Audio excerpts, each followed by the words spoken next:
evening and welcome to the latest two chapters from If Only They Could Talk by James Herriot. Chapters 13 and 14 tonight. I don't know how many chapters there are. There is an afterword by Amanda Owen, and there's 31 chapters overall, and I don't really think I'll be doing the afterword. I'm not sure at the moment, but let's read chapter 13.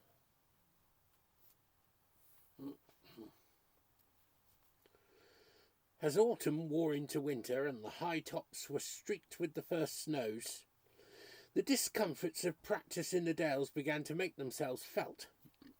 Driving for hours with frozen feet, climbing to the high barns in biting winds which seared and flattened the wiry hill grass. The interminable stripping off in draughty buildings and the washing of hands and chest in buckets of cold water, using scrubbing soap and often a piece of sacking for a towel. I really found out the meaning of chapped hands. When there was a rush of work, my hands were never quite dry, and the little red fissures crept up almost to my elbows. This was when some small animal work came as a blessed relief. To step out of the rough, hard routine for a while, to walk into a warm drawing room instead of a cowhouse, and tackle something less formidable than a horse or a bull. And among all those comfortable drawing rooms there was none so beguiling as Mrs. Pumphrey's. Mrs. Pumphrey was an elderly widow. Her late husband, a beer baron whose breweries and pubs were scattered widely over the broad bosom of Yorkshire, had left her a vast fortune and a beautiful house on the outskirts of Darrowby. Here she lived with a large staff of servants, a gardener, a chauffeur, and Tricky Woo. Tricky Woo was a Pekingese and the apple of his mistress's eye. Standing now in the magnificent doorway, I furtively rubbed the toes of my shoes on the backs of my trousers and blew on my cold hands. I could almost see the deep armchair drawn close to the leaping flames, the tray of cocktail biscuits, the bottle of excellent sherry. Because of the sherry, I was always careful to time my visits for half an hour before lunch. A maid answered my ring, beaming at me as an honoured guest, and led me to the room, crammed with expensive furniture and littered with glossy magazines and the latest novels. Mrs. Pumphrey, in the high-backed chair by the fire, put down her book with a cry of delight. "Tricky, Tricky, here is your Uncle Herriot." I had been made an uncle very early, and, sensing the advantages of the relationship, had made no objection. Tricky, as always, bounded from his cushion, leaped on to the back of a sofa and put his paws on my shoulders. He then licked my face thoroughly before retiring, exhausted.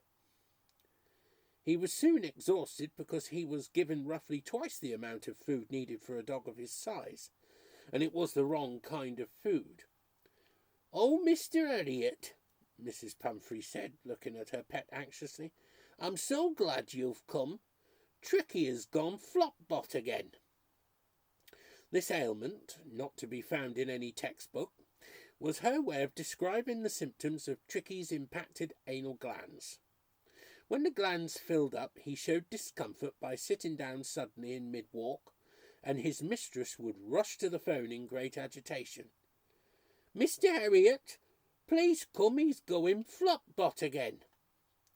I hoisted the little dog onto a table, and by pressure on the anus with a pad of cotton wool, I evacuated the glands. It baffled me that the Peak was always so pleased to see me.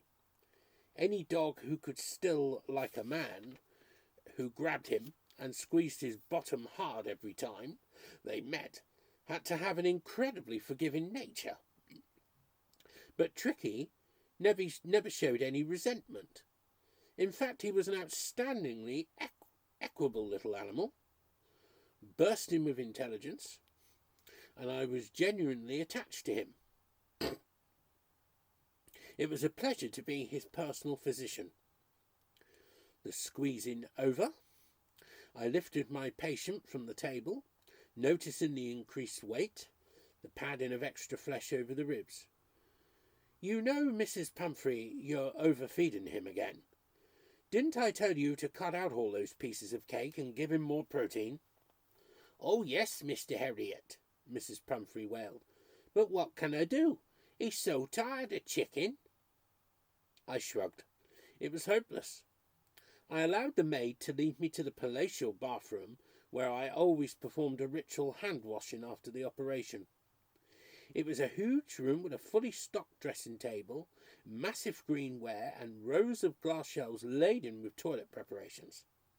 My private guest towel was laid out next to the slab of expensive soap. Then I returned to the drawing room, my sherry glass was filled, and I settled down by the fire to listen to Mrs. Pumphrey. It couldn't be called a conversation because she did all the talking, but I always found it rewarding. Mrs. Pumphrey was likeable, gave widely to charities, and would help anybody in trouble. She was intelligent and amusing, and had a lot of waffling charm.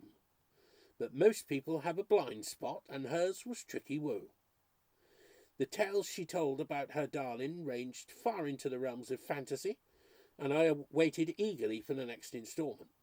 Oh, Mr. Herriot, I have the most exciting news. Tricky has a pen pal. Yes, he wrote a letter to the editor of Doggy World, enclosing a donation, and told him that even though he was descended from a long line of Chinese emperors, he had decided to come down and mingle freely with the common dogs. He asked the editor to seek out a pen pal for him among the dogs he knew, so that they could correspond to their mutual benefit. And for this purpose, Tricky said he would adopt the name of Mr. Utterbunkum. And, do you know, he received a most beautiful letter from the editor. I could imagine the sensible man leaping upon this potential gold mine, who said he would like to introduce Bonzo Fotheringham, a lonely Dalmatian who would be delighted to exchange letters with a new friend in Yorkshire. I sipped the sherry. Tricky snored on my lap. Mrs. Pumphrey went on. But I'm so disappointed about the new summer house. You know, I got it specially for Tricky so we could sit out together on warm afternoons. It's such a nice little rustic shelter, but he's taken a passionate dislike to it, simply loathes it, absolutely refuses to go inside. You should see the dreadful expression on his face when he looks at it. And do you know what he called it yesterday? Oh, I hardly dare tell you. She looked around the room before leaning over and whispering. He called it the bloody hut. The maid struck fresh life into the fire and refilled my glass. The wind hurled a handful of sleet against the window. This, I thought, was the life. I listened for more. And did I tell you, Mr. Herriot, Tricky had another good win yesterday? You know, I'm sure he must study the racing columns. He's such a tremendous judge of form. Well, he told me to back Connie Ladd in the 3 o'clock at Redcar yesterday, and as usual, it won.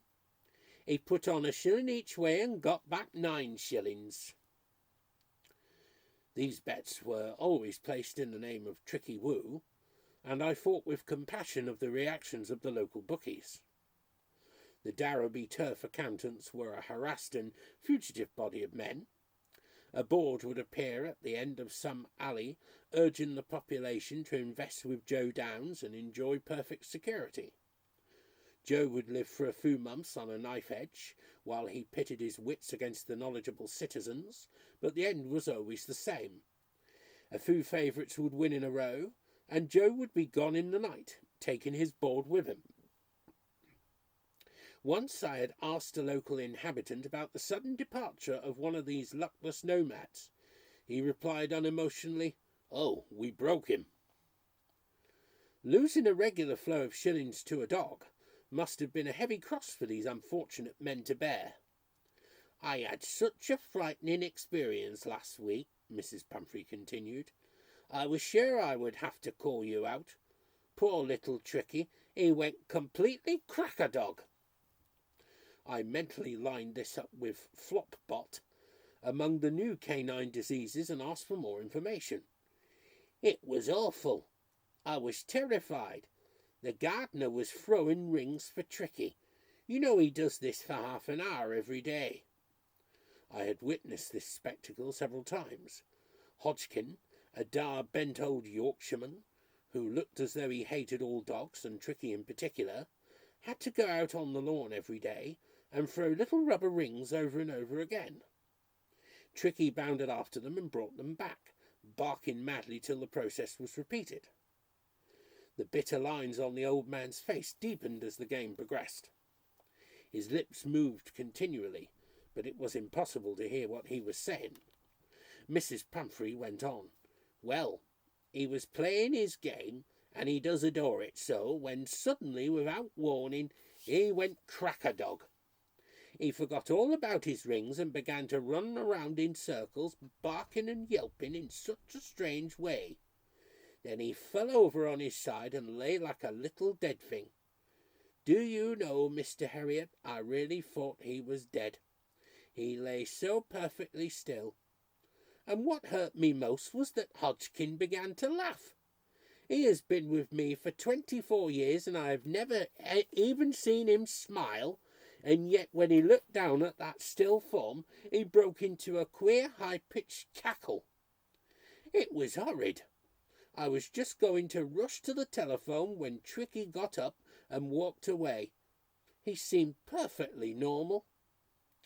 Hysteria, I thought, brought on by wrong feeding and over-excitement. I put down my glass and fixed Mrs. Pumphrey with a severe glare. "Now look, this is just what I was talking about. If you persist in feeding all that fancy rubbish to Tricky, you are going to ruin his health. You really must get him on a sensible dog diet of 1, or at the most 2 small meals a day of meat and brown bread, or a little biscuit, and nothing in between." Mrs. Pumphrey shrank into her chair, a picture of abject guilt. "Oh, please don't speak to me like that. I do try to give him the right things, but it is so difficult. When he begs for his little titbits, I can't refuse him." She dabbed her eyes with a handkerchief. But I was unrelenting.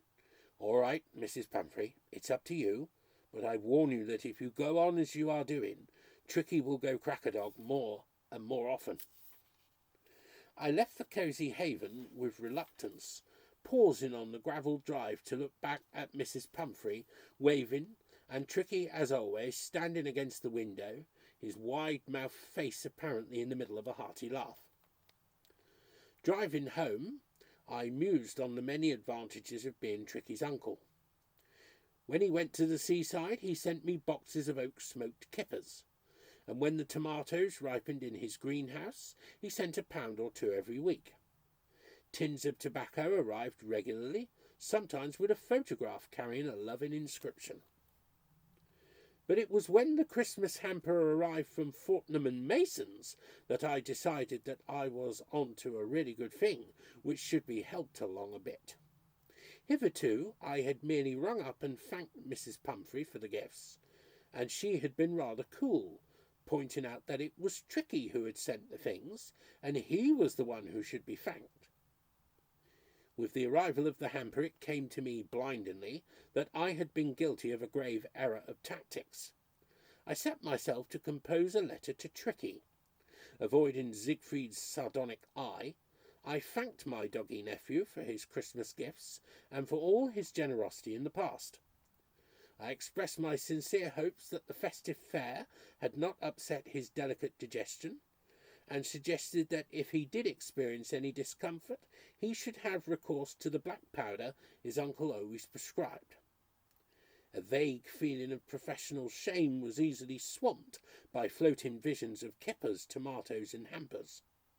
I addressed the envelope to Master Tricky Pumphrey, Balby Grange, and slipped it into the post box with only a slight feeling of guilt. On my next visit, Mrs. Pumphrey drew me to one side. "Mr. Herriot," she whispered. "Tricky adored your charming letter, and he will keep it always. But he was very put out about one thing. You addressed it to Master Tricky, and he does insist upon Mr. He was dreadfully affronted at first, quite beside himself, but when he saw it was from you, he soon recovered his good temper. I can't think why he should have these little prejudices. Perhaps it is because he is an only dog. I do think an only dog develops more prejudices than one from a large family." Entering Skeldale House was like returning to a colder world. Siegfried bumped into me in the passage. "Ah, who have we here? Why, I do believe it's dear Uncle Herriot. And what have you been doing, Uncle? Slaving away at Balby Grange, I expect. Poor fellow, you must be tired out. Do you really think it's worth it, working your fingers to the bone for another hamper?" Chapter 14. Looking back, I can scarcely believe we used to spend all those hours in making up medicines. But our drugs didn't come to us in proprietary packages, and before we could get out on the road we had to fill our cars with a wide variety of carefully compounded and largely useless remedies. When Siegfried came upon me that morning, I was holding a 12-ounce bottle at eye level while I poured syrup of coccolana into it. Tristan was moodily mixing stomach powders with a mortar and pestle, and he stepped up his speed of stroke when he saw his brother's eye on him. He was surrounded by packets of the powder, and further along the bench were orderly piles of pessaries, which he had made by filling cellophane cylinders with boric acid. Tristan looked industrious. His elbow jogged furiously as he ground away at the Amoncart and Nux vomica. Siegfried smiled benevolently. I smiled too.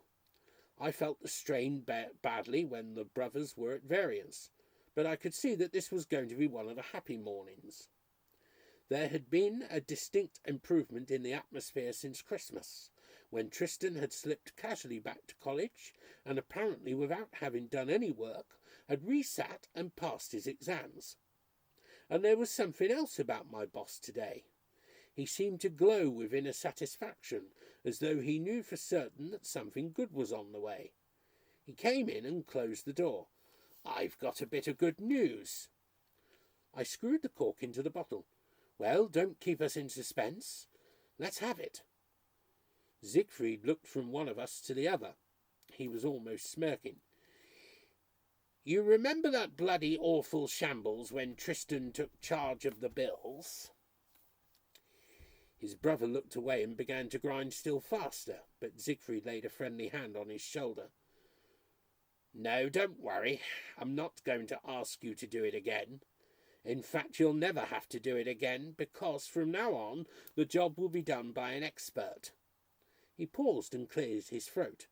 "We're going to have a secretary." As we stared blankly at him, he went on. "Yes, I picked her myself, and I consider she's perfect." "Well, what's she like?" I asked. Siegfried pursed his lips. "It's difficult to describe her. But just think, what do we want here? We don't want some flighty young thing hanging about the place. We don't want a pretty little blonde sitting behind that desk powdering her nose and making eyes at everybody." "We don't?" Tristan interrupted, plainly puzzled. "No, we don't," Siegfried rounded on him. "She'd be daydreaming about her boyfriends half the time, and just when we'd got her trained to our ways, she'd be running off to get married." Tristan still looked unconvinced, and it seemed to exasperate his brother. Siegfried's face reddened. "And there's another thing. How could we have an attractive young girl in here with somebody like you in the house? You'd never leave her alone. Tristan was nettled. How about you? I'm talking about you, not me, Siegfried roared. I closed my eyes. The piece hadn't lasted long. I decided to cut in. All right, tell us about the new secretary. With an effort, he mastered his emotion. Well, she's in her 50s, and she has retired after 30 years with Green and Moulton in Bradford. She was company secretary there, and I've had the most wonderful reference from the firm. They say she is a model of efficiency, and that's what we want in this practice. Efficiency. We're far too slack. It's just a stroke of luck for us that she decided to come and live in Darrowby. Anyway, you'll be able to meet her in a few minutes. She's coming at 10 o'clock this morning. The church clock was chiming when the doorbell rang. Siegfried hastened out to answer it and led his great discovery into the room in triumph. Gentlemen, I want you to meet Miss Harbottle. She was a big, high-bosomed woman with a round, healthy face and gold-rimmed spectacles. A mass of curls, incongruous and very dark, peeped from under her hat. They looked as if they might be dyed, and they didn't go with her severe clothes and brogue shoes. It occurred to me that we wouldn't have to worry about her rushing off to get married. It wasn't that she was ugly, but she had a jutting chin and an air of effortless command that would send any man running for his life. I shook hands and was astonished at the power of Miss Harbottle's grip. We looked into each other's eyes and had a friendly trial of strength for a few seconds. Then she seemed happy to call it a draw and turned away. Tristan was entirely unprepared, and a look of alarm spread over his face as his hand was engulfed. He was released only when his knees started to buckle. She began a tour of the office while Siegfried hovered behind her, rubbing his hands and looking like a shop walker with his favourite customer. She paused at the desk, heaped high with incoming and outgoing bills, Ministry of Agriculture forms, circulars from drug firms with, here and there, stray boxes of pills and tubes of udder ointment. Stirring distastefully among the mess, she extracted the dog-eared old ledger and held it up between finger and thumb. What's this? Siegfried trotted forward. Oh, that's our ledger. We enter the visits into it from our day book, which is here somewhere. He scrabbled about on the desk. Ah, here it is. This is where we write the calls as they come in. She studied the two books for a few minutes with an expression of amazement which gave way to a grim humour. You gentlemen will have to learn to write if I am going to look after your books. There are 3 different hands here, but this one is by far the worst. Quite dreadful. Whose is it? She pointed to an entry which consisted of a long broken line with an occasional undulation. That's me, actually, said Siegfried, shuffling his feet. Must have been in a hurry that day. But it's all like that, Mr. Farnan. Look here and here, and here. It won't do, you know. Siegfried put his hands behind his back and hung his head. I expect you keep your stationery and envelopes in here. She pulled open a drawer in the desk. It appeared to be filled entirely with old seed packets, many of which had burst open. A few peas and French beans rolled gently from the top of the heap. The next drawer was crammed tightly with soiled carving ropes, which somebody had forgotten to wash. They didn't smell so good, and Miss Harbottle drew back hurriedly. But she was not easily deterred, and tugged hopefully at the third drawer. It came open with a musical clinking, and she looked down on a row of empty pale ale bottles. She straightened up slowly and spoke patiently. And where, may I ask, is your cash box? Well, we just stuff it in there, you know. Siegfried pointed to the pint pot on the corner of the mantelpiece.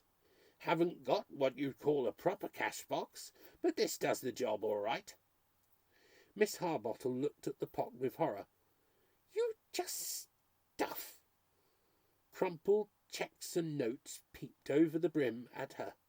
Many of their companions had burst out onto the hearth below. "And you mean to say that you go out and leave that money there day after day?"